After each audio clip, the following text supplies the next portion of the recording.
Just your story of how you come to the Lord. Okay. You want to first? Jeff? You want to say a few Jeff, words? you want to say a few words?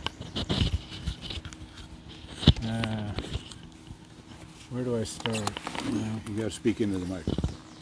That's where you start. Speak into the I microphone. don't You can edit this really stuff out. have much to say.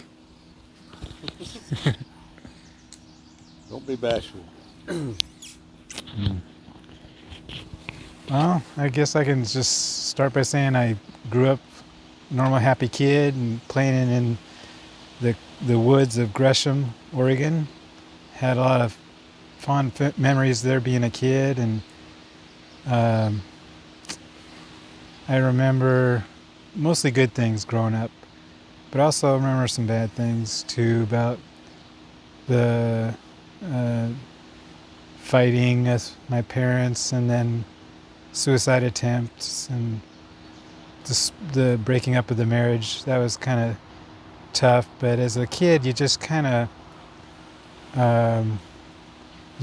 just write it out somehow, and you don't really think about it much as it's happening. It's kind of just your situation. So I always seem to find a way to find happy things, and going out and playing and riding my bike, and had a lot of good friends. So growing up in Gresham was great.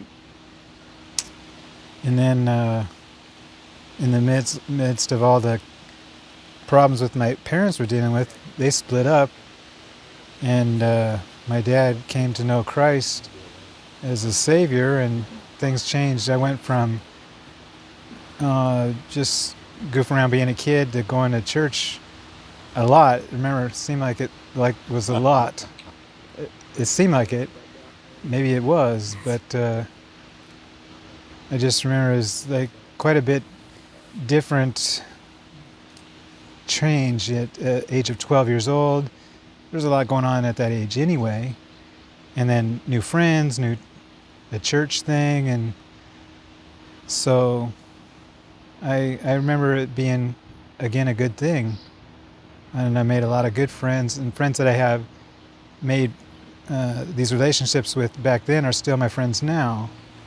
And I kind of like the closeness, the community that it built with my friendships as a teenager, and how solid those relationships were. And it was all, the common denominator was Christ. But then I do remember, as I got a little older, like high school years, when I was driving, I liked to go fast. I just remember I like speed. It was like addicting to me, speed. And so I bought a motorcycle, I bought a car, and the car wasn't that hot, but my friends had really fast cars and fast motorcycles. And I just remember one time going out to Circus Birder in Northeast, going around a corner, and I was probably doing about 80 miles an hour coming into a right-hander, and I just could not make this right turn without drifting into the next lane. And when I did, I saw a car spinning in circles they just stomped on the brake and they started spinning, and I almost clipped their car. And at the end of it, all my friend kind of laughed like, "Oh, I bet you really crapped your pants on that one." And I just felt like, was that guy really my friend? You know, I mean, I could have been killed. It was very scary. And then another time, I remember I was going down Woodstock Boulevard on the motorcycle, and I would always turn on 41st, a nice right-hander with a real wide entry exit. And so I come down Woodstock, do that right turn, hanging off, and then just running up to 100 miles an hour, running through the gears until I hit 100, and then I could back off. Well, it's a 25 mile an hour zone. It's a residential. And I'm doing that. Stupid. It's just so stupid. And I never got a ticket, but I should have.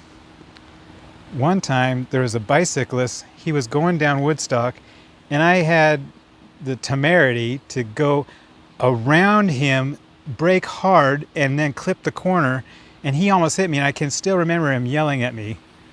But I deserved it. It was stupid, but it's what I did. And then another time I'm riding over in Northeast and Gleason, there's a roundabout at 39th. And on the roundabout, there's the turn itself, and then out for 2 blocks, there's like another set of these circular streets. And so I'm going along, and there's a cop, and he starts following me. So I went through the maze of these turns, speeding up, slowing down, right hand, left hand, and it just eluding police, and I got away. I don't think he ever knew that, but I got away. And then I'd run the motorcycle at the PIR racetrack and go with my friends just driving super fast, and I just don't know how I didn't get smashed up, but I remember what the old man prayed for you every morning. yeah. But then I met my wife-to-be, Karen, and she really changed my life and taught me how to grow up. I want to interject something here. He was thinking about dating Karen. And she's a little older than he is. He came to me and he says, Dad, he says, is it proper to ask an older lady on a date? And I says, yes, I don't know. I said, I said, I would. And so he started walking away, and I said, by the way, your pastor, Brother Carver, his wife is 2 years older than he is. His step picked up and away he went. Well, I just know I liked her. I liked her a lot. And we got married, had some children, and then moved to Medford in '99, and it's been really good for us. Just God's really blessed my marriage, but I really have learned from stupid things I've done and how Christ has redeemed me. And now, at the age I'm at now, I get to do these things with these young guys that I really love to do still, and explore the creation that God made. It so amazing, and I get to play in it. I love it and share it with these young guys. So, yep, that's how I roll. Oh, dude. Whatever. So. Whatever you want to say. Okay. Start with my name. My name's Dustin. Last. Fortato. Social. Sid number. I don't have one of those. My life growing up was a little different than the common Christian kid. I think there was a lot of chaos in my house, and it was a lot of addiction and things like that. And but I had this one constant in my life all the time, which was my grandpa. And he was a believer, but he wasn't one that talked about his belief really ever. He had pictures of Jesus on the wall and things like that, but he never really talked about his faith. But what he did is he modeled for me what a man was supposed to be, and what a Christian man is supposed to be, and how to carry ourselves. And for a while I tried to take that, but at the same time I was living in such chaos that I just wanted to feel differently, because I never felt like I was enough for everybody, especially with the lack of attention from my mom, and my dad wasn't around, and they were divorced when I was before I was born, and so I turned to drugs and alcohol to change who I was, to become a different person, and I followed that path for a lot of years, and I moved around to a lot of places trying to get away from the problem. When I realized it took me a long time to realize that the problem lied within myself, and what I did was I cursed God for years and years of my life, and had this belief that I was being punished for something, and that I was never going to be okay. And it took a long time, a lot of addiction, a lot of causing pain, and in other people's lives, the people that I love the most. And I ended up in jail for one of the last times. And I was just sick and tired of being sick and tired. And I had this friend that was in a spiritual rehabilitation program, and I was waiting to go to prison, basically. And I had this friend that was in this Christian-based rehabilitation program, and we had used together over the years. And I remember writing letters back and forth with him, and he said, he was like, here's what I'm doing. And I started reading the book of John, and I'm just like, I was just so desperate for something to work in my life that I started to do that. And then I read this book while I was in jail, just picked up a book, and it was called The Secret to Happiness. This was a big thing in me coming to faith too, was I read this whole book, and I didn't realize what it was, but once I cracked it open, it was about like the secret to happiness through Christ and all these things. And it was written by a guy named Billy Graham, who I had no idea who that was at the time. And I ended up, coming to faith, and I sat in jail and said a prayer, and finally said an honest prayer in my life, and said, God, if I need to go to prison, let that happen. If I need to get out of here, let that happen. But whatever needs to happen for me, so I don't have to live this way anymore, I'm willing to do whatever. And I ended up getting out, and getting into a court program, and then I became a member of a church, and I found my place there, and now I go there every single week, and I'm of service to that church, and I'm just so grateful for that stuff. It's really amazing things that I've gotten to do through it too. I was just talking to Alan about how I got to go to Nepal last year and on a mission and serve the people over there, and what an amazing gift it is to for something, to have my life saved by someone that I cursed for years. And doesn't hold it at all against me, and just embraces me as if that never even happened. I'm so grateful for that. So.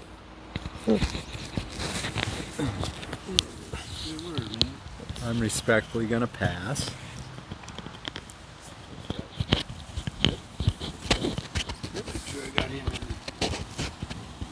Here's what we do. Look at that, huh? My name's Ryan. Man, I think, the first time I was really introduced to the Lord was, I think I was like 10 or 11, and it's funny, it actually starts on a bike, and here we are on a trip riding 250 miles in Central and Eastern Oregon on bicycles. But me and some kids on bikes, we're riding around near our house, and the church near my house was doing remodel on something, and they had this giant load of gravel in the back, and we decided it was a good spot to ride bikes and jump our bikes, and they had someone there watching the place, and keeping kids like us out of there, because like I know now that if we were to get hurt, it would be like they could get a lawsuit, and we shouldn't have been there jumping our bikes on this loose gravel. But they told us to go away, and we were persistent and not to, and we kept showing up. So eventually they called the cops, and the cops came and kind of gave us this trespassing ticket to scare us, and so that was kind of my first introduction with church, at least. Maybe not with the Lord, but with a church. And so from then, I kind of was like, I kind of had this thing against churches, and my family never went to church growing up. I went to church later on to hang out with friends, go to like youth group, and but it was all just a social gathering to you know, hang out and get attention, and just another way to meet friends and feed my ego, and for people to look at me, and then, but it was always there, you know. So I mean, it is a good thing because it planted a seed, and it was there in the back of my head, because my story's a lot like Dustin's, you know. Later on, I went through a lot in life. I went off the beaten path, and wound up in jail. And the last time I wound up in jail, there was a little orange Bible in there in my cell, and the New Testament, and I prayed one of those same prayers, you know, like, God, I don't know what needs to happen for me to not keep doing what I'm doing, but I really need that to happen. And all the other prayers before that were please God, get me out of here. And they sounded more like bargains. Like, if you do this, I'll do that. And so looking back, you know, it was the first honest prayer I prayed, and I had that New Testament in the church, or in the jail there, and I just started reading it. I didn't know how, so I asked this guy that was in there, and he's like, yeah, just start from the beginning. And because I mean, it's just the New Testament, right? So he's all, start from the beginning, just start reading. I'm like, okay. So I just started reading. The words didn't make sense really, because they were all big. I don't even know. I think it was like New King James, or I don't know what it was, but they didn't really make sense. And I was just reading, and I was like, oh, and the stories like hit home though, because I had this huge hole in my heart and this huge hole inside of me, and I related to all these messed up people, all these sinners in the Bible, like Paul and stuff. And I was just like, holy crap, like, they're not perfect, just like me. And so I got out, went to treatment, and started going to church, you know, at the VA, and I just knew that it was something I needed to do, you know. And it was something, I don't know, it was just a hole I needed to fill, you know. And I could just tell then that the Lord had never left me. He was always there as I was trying to walk away from him, you know. And because when I was ready, he was right there, and I was there going to church, and worshiping him, and then eventually I found a home church with like Dustin said, our home church. He introduced me to our home church, Mountain Church, and it was just game on from then, you know. Not to say it was like all in right at first, you know. It took me a little bit to kind of weigh things out and really decide whether it was going to be my thing, you know, because once I make my decision, I'm pretty both feet in kind of a guy, you know. And but once I did, man, it was never turning back. And now we get to disciple these group of guys every year through the church, and we get to meet awesome people like Jeff Smith and Alan Smith, and go and do these awesome adventures, and just introduce these guys, not necessarily shove down their throat the word of the Lord, but just show them how people that believe live, you know, and make it attractive, and make life seem like it has more to offer than just slaving away every day for nothing, and being so self-centered, and just attaining things all your life, and never being happy, you know. Because really, we just get to be out here enjoying this, you know, this, like, we are here, this beautiful state park in the middle of nowhere, and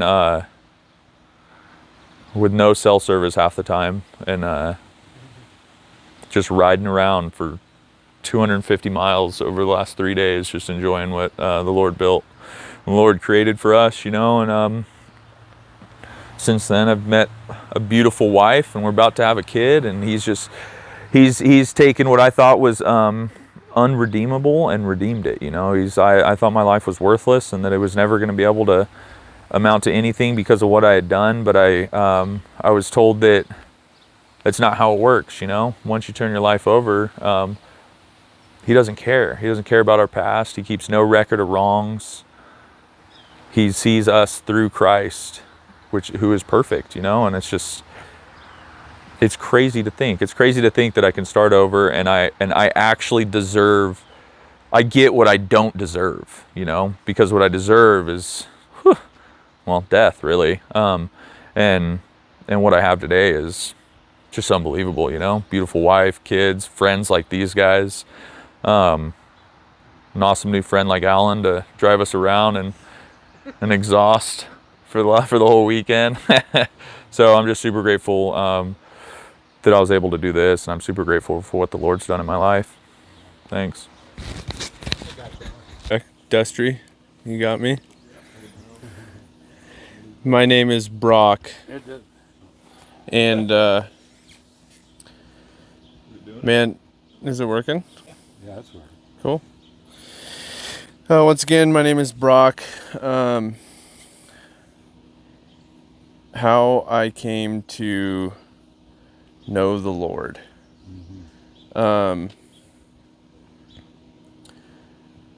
Man, a lot this evening has been said that has also happened in my life.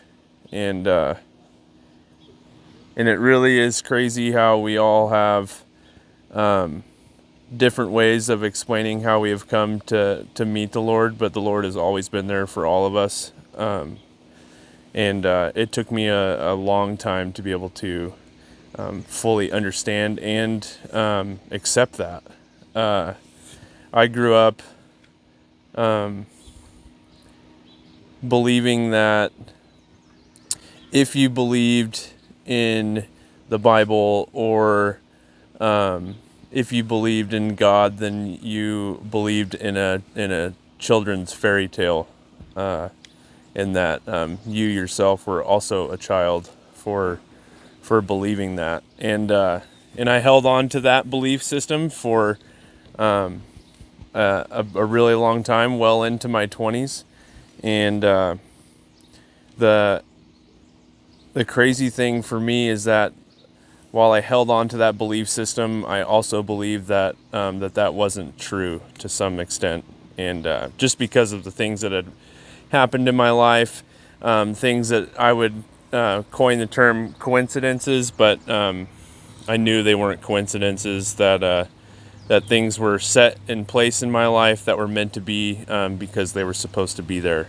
And I had no power over whether or not that was supposed to happen or not. In a short way of saying it, I got into a lot of trouble